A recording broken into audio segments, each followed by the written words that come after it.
नहमदुहु व नसल्ली अला रसूलिल करीम अम्मा बाद। हिंदुस्तान से एक साहब ने पूछा है कि बकरीद में चांद की सूरत हाल क्या है। जवाबन अर्ज है कि 27 मई बरोज मंगल को इंडिया में चांद को चाहिए 5 डिग्री, बर्मा में 4 डिग्री, बांग्लादेश में 5 डिग्री, नेपाल में 5 डिग्री, कराची में 6 डिग्री, पेशावर में 6 डिग्री, ईरान में 6 डिग्री और अफगानिस्तान में 6 डिग्री।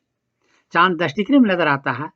यहाँ इस पूरे खत्ते में 5 डिग्री और 6 डिग्री चांद है, इसलिए 27 मई बरोज मंगल को चांद नजर नहीं आएगा। 28 मई बरोज बुध को इंडिया में चांद को चाहिए 19 डिग्री, बर्मा में 18 डिग्री, बांग्लादेश में 18 डिग्री, नेपाल में 19 डिग्री, कराची में 19 डिग्री, पेशावर में 19 डिग्री, ईरान में 20 डिग्री और अफगानिस्तान में 19 डिग्री। चांद 10 डिग्री में नजर आता है। यहाँ 10 डिग्री से काफी ज्यादा है, इसलिए 28 मई बरोज बुध को चांद नजर आएगा, लेकिन देर तक रहेगा, वाजा रहेगा और बहुत देर तक रहेगा।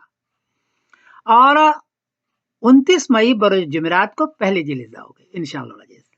इस एतबार से 7 जून बरोज शनिचर को इंशाअल्लाह अजीज बकरीद होगी सारे खत्ते के अंदर। इसको नोट कर लें और छुट्टी बुक करा लें। 7 जून बरोज शनिचर को बकरीद होगी। इत्तला कर दूं कि सऊदी अरबिया जो मुल्क का कैलेंडर है उसमें 28 मई बरोज बुध को पहले जिलिदा लिखी हुई है और 27 मई की शाम को 7 डिग्री वहां चांद है, इसलिए वो ऐसा करेंगे। और 6 जून बरोज जुमा को बकरीद लिखी हुई है और 5 जून बरोज जुमेरात को हाजी अरफात में जाएंगे।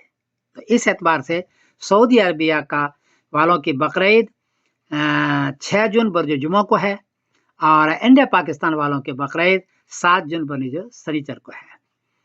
सऊदी अरबिया का हमेशा सिस्टम यह रहा है कि 1 डिग्री के भी चांद हो तो वो गवाही ले आते हैं, उनको गवाही मिल भी जाती है, झूठी सच्ची जो भी हो, बहरहाल वो गवाही ले आते हैं। यहाँ तो 7 डिग्री चांद, इसलिए वो ऐसा करेंगे और वो ऐसा कर लेंगे।